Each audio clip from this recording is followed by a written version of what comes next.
안녕하세요. 강민수 기업성장연구소입니다.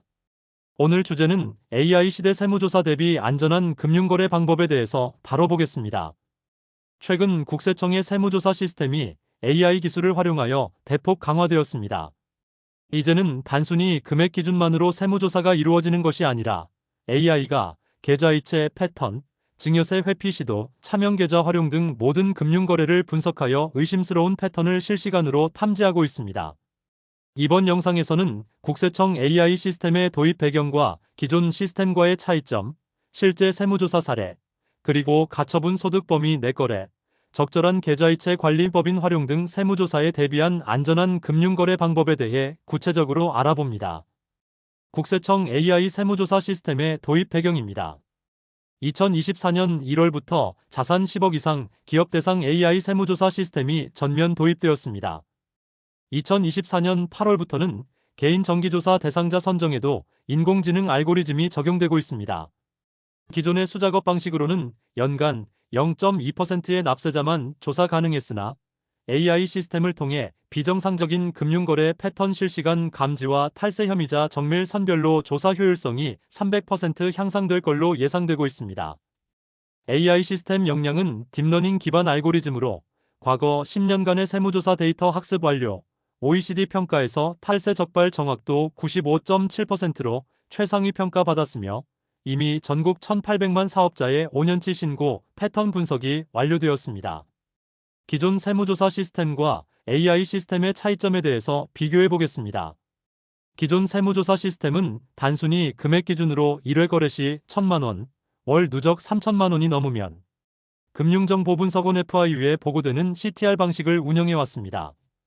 2023년 기준 전체 납세자 중 연간 0.2% 약 4만 명만 세무조사 대상으로 선정되어 사각지대가 발생하였고 금융기관 직원의 주관적 판단에 의존하여 의심거래 STR 보고 건수 연간 8만 건에 불과하였고 단순 서류 검토와 금액 위주 선별로 은닉 재산 파악에 평균 37일이나 소요되었습니다. 반면에 최근 국세청은 AI 세무조사 시스템 도입으로 금액 크기와 무관하게 거래 주기성, 패턴, 관계자 연결성 등 복합 알고리즘 분석으로 탐지하고 있으며 차명계좌, 분산 입금, 가족 간 자금 이동, 해외 송금 등 22가지 의심 패턴 실시간 모니터링이 진행되고 있으며 금융, 부동산, 가상자산, 보험, 세금 계산서 등 80개 기관의 780억 건 빅데이터를 통합 분석하고 있으며 머신러닝 기술로 과거 탈세 사례와 유사도 비교하여 1일 내에 탈세 혐의자 정밀 선별이 가능해졌습니다. 국세청 AI 탐지 시스템이 주목하는 의심 패턴 4가지에 대해서 살펴보겠습니다. 반복적인 소액 이체 월 300만 원 이하의 소액을 5회 이상 분산하여 송금하는 패턴이 감지되면 AI가 즉시 이상거래로 판단합니다. 특히 수취인이 동일하거나 수취인 간 연결성이 발견될 경우 위험도 상승 알람이 뜹니다. 현금화 목적의 반복 출금도 AI가 자동으로 잡아냅니다. 월 소득 대비 30% 이상의 현금 출금이 3개월 이상 지속되거나 주말이나 심야 시간대에 ATM을 통한 출금이 반복될 경우 AI 시스템이 특별관리 대상으로 분류하고 있습니다. 비정상적 자산 증가도 잡아냅니다. 최근 3년간 신고된 소득으로 설명할 수 없는 20% 이상의 자산 증가가 확인되면 AI가 즉시 분석 대상으로 선정합니다. AI 시스템이 부동산, 주식, 예금, 가상자산 등 전 금융자산에 대한 통합 모니터링을 실시하고 있습니다. 가족 간 반복적 계좌 이체도 다 잡아냅니다. 부모와 자녀 간 연 500만 원 이상의 이체가 정기적으로 발생하거나 배우자와의 교차 송금이 반복될 경우 증여세 회피 의심 패턴으로 자동 분류하고 결혼, 취업 등 생애 주기와 연계하여 AI가 정밀 분석하고 있습니다. 최근 증여세 회피를 시도한 사례에 대해 AI를 통해 적발해낸 세무조사 사례에 대해서 분석해 보겠습니다. 서울 강남구 소재 IT 기업 59세 박모 사장이 대학원생 27세 아들에게 2019년부터 2023년까지 매월 450만 원씩 정기적으로 계좌이체를 실시하였습니다. 아들은 별도 소득이 없는 학생 신분이었습니다. 총 송금액 5년간 총 2억 7천만 원 송금하였습니다. 나름대로 연간 기준 증여세 면제한도 5천만 원 이하로 유지하며 증여세 신고를 회피하였습니다. 이체 시 메모란에 생활비, 학비, 용돈 등으로 기재하였지만 국세청 AI 시스템에 적발되었습니다. 국세청 AI는 첫 번째 수취인의 연령대 직업 대비 비정상적 자금 유입, 두 번째 매월 동일한 금액 450만 원의 반복 이체, 세 번째 이체 금액이 증여세 면제 한도 월 450만 원 직전 금액으로 설정된 점을 포착하였고, 아들의 신용카드 사용 패턴과 자산 증가 분석을 통해 생활비 수준을 초과한다고 판단하여 세금을 추징하였습니다.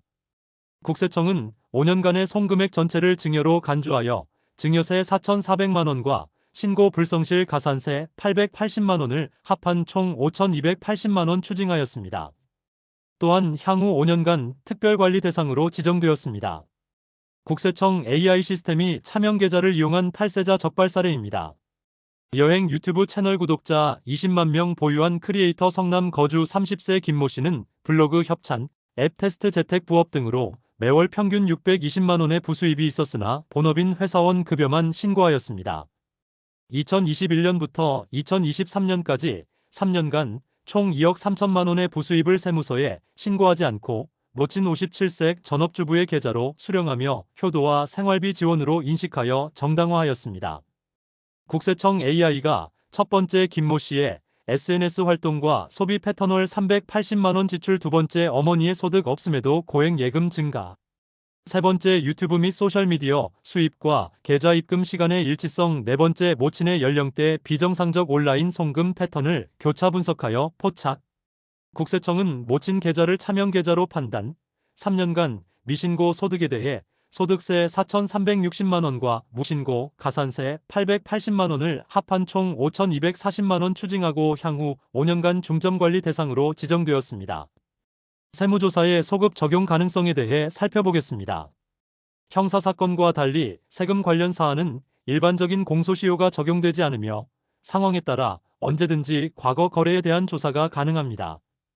세목별 제척기간은 소득세법인세는 5년, 상속증여세는 10년, 사기부정 행위 시 15년까지 소급 적용되어 과세 가능합니다. 허위계약서 작성, 차명계좌 이용 등 조세회피 발견 시 부정행위가 적발될 경우 제척기간이 경과에도 발견일로부터 1년 내 추징 가능합니다. 금융기관의 자료는 전산으로 계속 보관되기 때문에 세무조사가 진행되면 과거 1015년의 자료까지 소급하여 추적이 가능합니다. 특히 2023년 도입된 AI 시스템은 국세청 데이터베이스에 저장된 2009년 이후의 모든 금융거래를 분석할 수 있어 오래된 차명거래나 분산증여도 효과적으로 포착합니다. 최근 사례에서는 2012년 이루어진 편법 증여가 2023년 AI 분석을 통해 적발되어 가산세 포함 약 3억 원이 추징된 사례가 있습니다.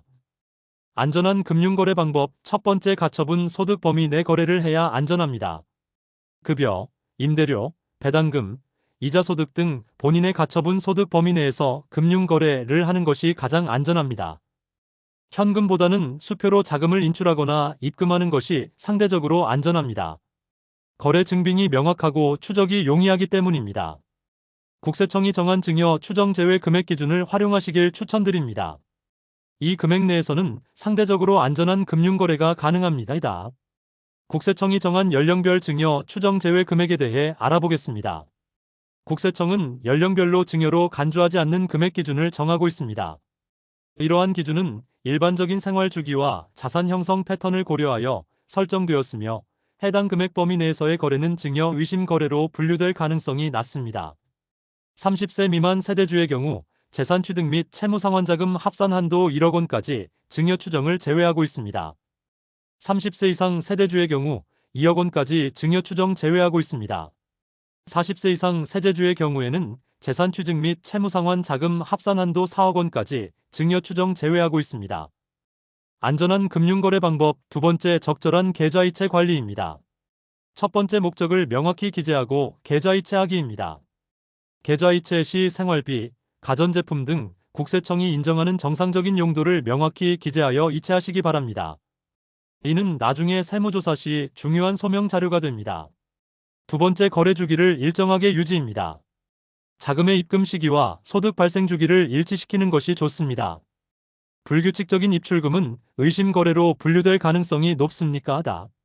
세 번째, 충분한 소득이 있는 사람이 거래하기입니다. 금융거래는 소득이 충분한 사람이 하는 것이 좋습니다.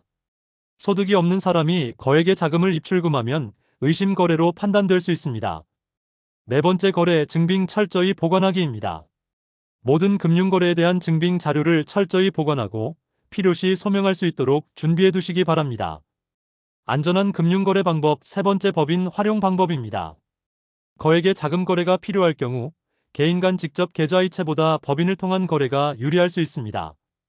법인의 가수금이나 대여금 형태로 활용하는 것이 안전합니다. 일반적으로 가족 간 무이자 대여 한도는 2억 1,700만 원이지만 법인에 대한 자금 대여 한도는 주주 1인당 21억 7천만 원 10배까지 가능합니다. 법인을 통한 자금 관리는 전문적인 지식이 필요하므로 반드시 세무 전문가와 상담 후 진행하는 것이 좋습니다. 적법한 범위 내에서 절세 효과를 얻을 수 있습니다. 끝으로 AI 세무조사 시대의 주의사항에 대해서 말씀드리겠습니다. AI 세무조사 시대에서 가장 주의해야 할 점은 한 가족 구성원이 세무조사 대상이 되면 가족 전체로 조사가 확대될 수 있다는 것입니다. 금융거래는 그 속성상 서로 연결되어 있기 때문에 AI가 의심 거래로 판단하면 관련된 모든 계좌를 조사하게 됩니다. 모든 금융거래는 명확한 근거와 증빙이 있어야 하며 합법적인 범위 내에서 투명하게 이루어져야 합니다. 철저한 대비가 땀 흘려 일군 가문의 자산을 지킬 수 있습니다. 끝까지 시청해주셔서 감사합니다.